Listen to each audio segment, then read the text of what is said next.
Welcome to R'lyeh Expeditions, or should I say, welcome to Ravenloft. So, the recent announcement from Wizards of the Coast about I'm calling it the Resurrection of Ravenloft. They're calling it the Season of Horror. I don't care. I'm calling it the Resurrection of Ravenloft, and I couldn't be more excited. I will say right up front that the release for 5.0 of Van Richten's Guide to Ravenloft made me really disappointed as a huge Ravenloft fan. And the main reason for that was there the fact that a lot of the domains got like a paragraph, including some of my favorites of all time, was really hard pill. It was a really hard pill for me to swallow because I think that there is so much more to Ravenloft than people give a lot of credit for. Now, I will start up front with a bit of a disclaimer. A lot of the stuff that I'm going to be talking about in this particular video, and if people are interested in other videos on the topic of Ravenloft, are going to be touching around a lot of the old modules and a lot of things that were published in, say, the 80s and early 90s. I encountered Ravenloft obviously under 3.5 predominantly around in the mid 90s. So there will be a little bit of a topic here. I know there's some controversial history on some of the terminology used. So I will say walk into this with caution. I'm going to say when it comes to ick, you don't have to put ick in your game. If you are not comfortable with a topic in a module, take it out. Don't run it if you are not comfortable. Or one thing that I've become very good at is I've made sure that when I'm reading a module, if I come across something that I find problematic, chances are someone else will as well. So that's the rule of thumb on this, guys. When I'm talking about older modules, if you read something, don't come at me going, oh, Tam said to run this module, but there's all this ick in there. Take the ick out. It is up to you as part of your adaptation process. What you run or don't run in your module is up to you. You do not have to take my guidance on this. You can absolutely run your own race on this one. So Ravenloft in the original setting, and I will be using some props for this one. So I have this is the original printing for the red box set. I unfortunately don't own the red box set anymore. I did, but it's lost to time. All the resources that I'm talking about, team, are actually available online. You can find them. Look, Ravenloft PDF. You'll find them. A lot of them are on Drive-Thru RPG for a few dollars. And I mean, I print and buy my own stuff, but you can absolutely get a professional printed bound copy. A lot of these modules. Just be aware though that sometimes the printing can be a little bit off. I've noticed that some of the PDFs the scan is slightly off, so they will be a little crooked. But it is different to paying for a good secondhand copy of a lot of this material. You are looking at and they're not cheap. So for that reason, I suggest get the PDF, print it, or if you are happy to run off a screen, just run off the screen. So the inspirations behind Ravenloft. Obviously, we all know about my mate Sexy Strahd. I don't have to go into this video about Strahd. I think there is enough information about Strahd out there. To the point where I look at Strahd and I think he's a little bit like I have talked about this in the past around the Nyarlathotep problem for Call of Cthulhu. I think that Ravenloft has a Strahd problem. I think that there is, while the original Ravenloft module I6 and every iteration of it is absolutely amazing, there are two things that I find people have trouble with Strahd. The first is they don't run Strahd. Don't run him properly. They run him maniacal and they run him psychopathic and they run him all these things that I'm like, well, he's not really. When you read the novels and draw that in, he's a very different character. So just be aware that I'm sure that I will have lots of discussions over a pint of beer at the pub over why I think people run Strahd incorrectly. But that's a whole nother topic. The The thing to remember with the Ravenloft, particularly the original this red box and the black box that I was holding up, is that most of the domains are set around Gothic horror novels. And so when we're talking about Gothic horror, we are talking about predominantly things like Dracula and Frankenstein. But there are domains that are based off Dr. and Jekyll and Mr. Hyde, off the island of Dr. Moreau, off the Telltale Heart. There is a lot of different modules based on a lot more Gothic literature than you think. And there is also that because of the era when a lot of these stories, so we're talking from the 1890s to around the 1940s, a lot of the stories that were written during this period are overlapping with a lot of the Cthulhu mythos stuff as well. So be aware that a lot of the time the Cthulhu mythos is actually part of the Gothic horror, and it does sometimes bleed into Ravenloft. So just be aware that that exists. It doesn't mean that you have to run Cthulhu in order to run Ravenloft. That is actually, they're not intertwined so badly that you have to do that. But it does mean that for someone who started off running Ravenloft, you can see why Cthulhu would appeal, and vice versa. If you were reading Lovecraft and you wanted to run something in that sort of vein, or like Poe, for instance, Ravenloft is a good setting for you. So, why I was disappointed with 5 and Van Richten's Guide to Ravenloft. So, in the original sets of Ravenloft, each of the domains had had probably 2 or 3 pages, including a full description of the lord of that domain. This is only half the printing, by the way. The thing that when you break that down and you go, oh, but there's only 2 pages or paragraph, then that becomes really quite, that's where I ran into the issues, because a lot of it too didn't really drive people to go and seek out the older stuff and go, no, actually there's a really good module for this. So I'm going to go with my first example. So by way of first example, let's talk about Forlorn. So in Van Richten's Guide to Ravenloft, Forlorn has a paragraph. Forlorn is based on Tristan and Isolde. It is an absolutely fantastic domain steeped in a lot of Scottish sort of folklore, including an undead Loch Ness monster. Now, again, Castles Forlorn is probably one of the best modules that have ever been written for any role-playing system, including Ravenloft. This thing is an absolute incredibly written, really fascinating module to run. And the whole thing about it is that it's certainly worth more than a paragraph in Van Richten's guide. If you are seeking out Castles Forlorn, again, PDFs are everywhere for it. A box set for you, a good copy, will cost you probably $300. So just, unfortunately, because most of us don't have that sort of money, PDF's the way to go. The thing with Forlorn that I really love is the premise of the castle itself. The castle lives in multiple different time periods, and depending on what time period is when you go into a room, depends on what you encounter. The lord of the domain, the flavor, that really that twisty, almost time travel element to it, absolutely makes it fantastic. And it certainly is.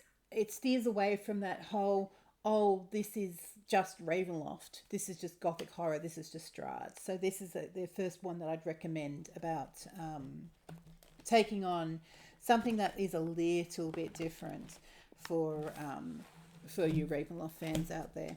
The second one I'm going to talk about is the artwork that came out for Ravenloft Season of Horror actually featured Lord Soth. Now, When Black Roses Bloom isn't one of my favorite modules. It's okay. It's not bad by any means, but it's not one of the stronger ones.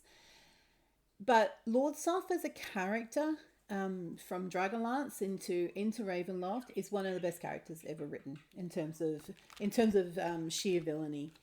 You are talking about someone who's very chivalrous but also incredibly evil, and being able to go, hey, there is this whole domain that Soth rules over, which is called Sithicus, that you can run your players in. That essentially is you could lift them out of Kryn and bring them into Ravenloft that way is absolutely astoundingly fantastic.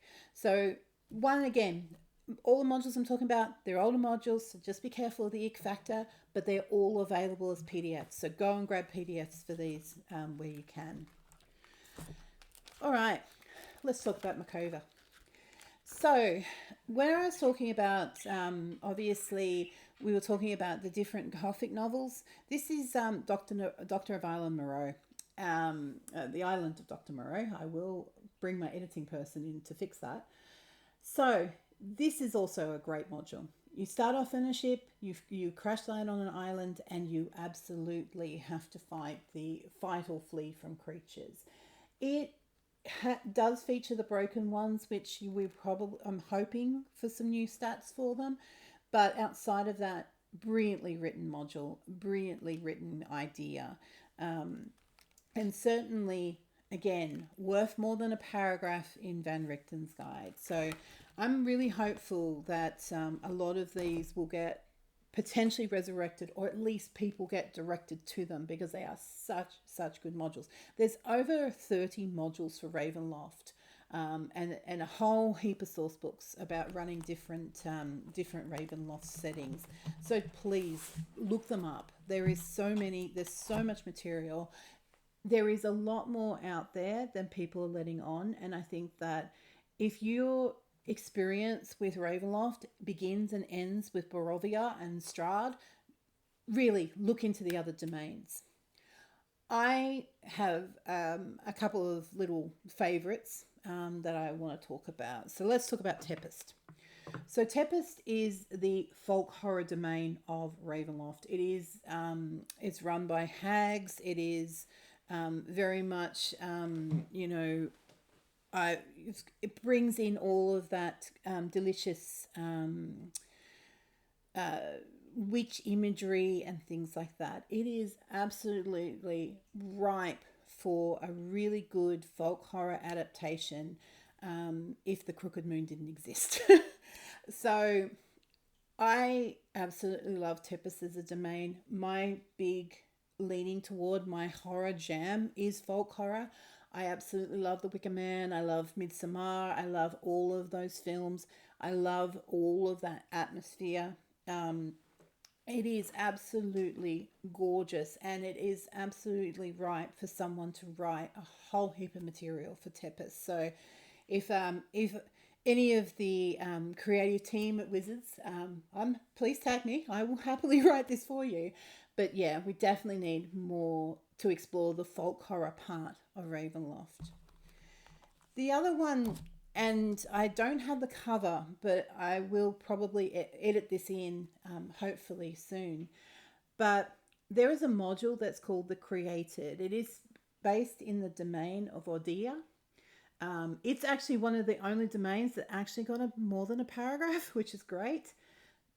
Every time you think about this one, this is the image on the cover is of the Jack in the Box that's popping up with a skeletal head and long tendrils, blades on its fingers. It is absolutely like something out of the Demonic Toys franchise. It is absolutely gorgeous in terms of that cover.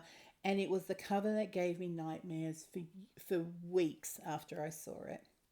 To the point where I personally thought I would never run that module because I was too scared to look at the cover.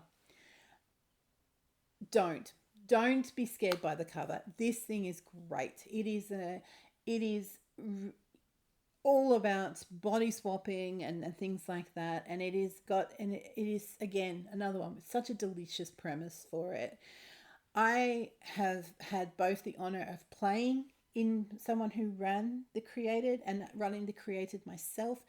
Both of those are just fantastic. So again, pick it up as a PDF. It's a great module, and it is one of those ones that is very easy to slip into another campaign or run as a once-off, because it is just so full of great atmosphere. And I have there is one plot point that will have your players yelling Dragon Slayer for the next few years. I'm going to talk about a little one just by way of just finishing off before we leap off this. Is I'm going to talk about a couple of offshoots of Raven. One is an offshoot of Ravenloft, and one is an offshoot of D&D, but both of them are actually really interesting to explore. And I'm sort of putting both of them in this video, even though we're talking about Ravenloft predominantly here. The Ravenloft offshoot I want to talk about is Mask of the Red Death and Other Tales. Now, this is Gothic Earth, so this is terror of the 1890s. So this sort of really lends itself to think Cthulhu by Gaslight, if you want its equivalent. It is very, very much based on Edgar Allan Poe. This is absolutely Poe, and it is building on the mythology of our own Earth and our own stories, and actually giving them that Ravenloft twist. Again, this one you will find around, but again, PDF's probably the way to go. The great joy of Mask of the Red Death is that it actually has 3 modules built into the rule set. So if you want to actually find something and go, I just want to pick something up for this setting and run it, it already comes pre-packaged for you. So definitely one that you shouldn't overlook. I have absolutely loved Mask of the Red Death. I think it's a really, really well constructed setting, and with that adaptability, you could lift this and put it into something else if you wanted to. The material is actually quite good for that. The other thing is that I know over the years people have written modules and stories for Mask of the Red Death that have actually expanded either earlier than 1890s or later. And so it does bring you a whole raft of things that you can bring in. Obviously, the Orient Express is one of the things that you could look at. I had the fortune of brought in the Titanic as one of the things for Mask of the Red Death. So absolutely, this is Ravenloft, but really flavored more like Cthulhu. So definitely think about Mask of the Red Death. It is one of those ones that gets so overlooked, doesn't get talked about, doesn't get written about, but absolutely is worth your time. Lastly, and because, we're a horror channel and we do like horror, let's talk about Cthulhu by Torchlight. So this is actually leaping off Ravenloft a little bit, but Cthulhu by Torchlight is actually the first D&D Beyond product that came and brought Cthulhu mythos into D&D. Obviously worked on in conjunction with the team from Chaosism. It is also a really great supplement. It's got some fantastic subclasses that I love using and backgrounds. It also talks a little bit about how to create scenarios for Cthulhu by Torchlight. What I'm going to say and why I'm talking about Cthulhu by Torchlight in a Ravenloft video is exactly because I'm talking about Mask of the Red Death. Cthulhu by Torchlight and Ravenloft actually do blend quite nicely. So you can use Ravenloft scenarios for Cthulhu by Torchlight and vice versa. So think about that when you're actually approaching your game, that even if you're hearing Ravenloft and you're still thinking Barovia and Strahd and you don't know what else to try, have a look at Cthulhu by Torchlight. It is available on D&D Beyond. Go and have a look at it. It is going to give you a little bit of inspiration that might help you pick up on a different domain to run. For instance, Tempestus absolutely lends itself to Cthulhu by Torchlight. Mask of the Red Death lends itself to Cthulhu by Torchlight. So just a couple of things there talking about different domains. But if you want me to go through any of these modules in more detail, I'm more than happy to, particularly Castles Forlorn. That's one of my favorite modules of all time for a reason. The other thing that I want to talk about just before we lift off, though, is the don't limit your thinking with Ravenloft. It in the second edition in the red box, there was over 30 domains that you could run in. Everything from the ones I mentioned here, but also a haunted ghost ship, a multiple islands that were just pocket dimensions, domains within domains. So we're looking at Carnival here, which is a carnival domain that floats within domains. Ravenloft isn't restricted by one setting or one thing. It can be. The one thing that I found running campaigns across Ravenloft is every domain is different. Every domain has its own unique challenges. So think about Ravenloft more less of as pockets floating in space, and think about it as its original domains of the core, that whole block of domains that you could literally walk or travel between. I know that that's not the law is written, and the law has changed around it. But if you think about Ravenloft as something you can run a campaign in, it becomes a lot more rich than, oh, actually you're just there for one night of terror and then you'll go back to the Forgotten Realms or Kryn or Eberron or any other setting. So yes, while I have your attention, I can talk about Ravenloft all day until I'm blue in the face. So I better stop. But if you are interested in me doing more videos on Ravenloft or deep diving into any more domains, just let me know. More than happy to do some research and come and talk to you about modules and things that you can adapt for Ravenloft. Further to that, we do have a challenge here at our little channel, which is we want to reach 100 subscriptions by the end of the year.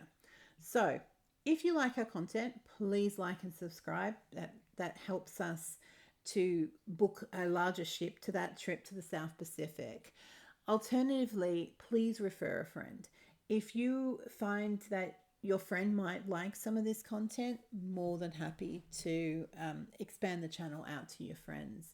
Lastly, and probably most importantly though, come and talk to me when we're at conventions. Whether you're coming to my table to play, whether I'm coming to your table to play, or you see me getting a drink from the bar in between games, please come and talk to me.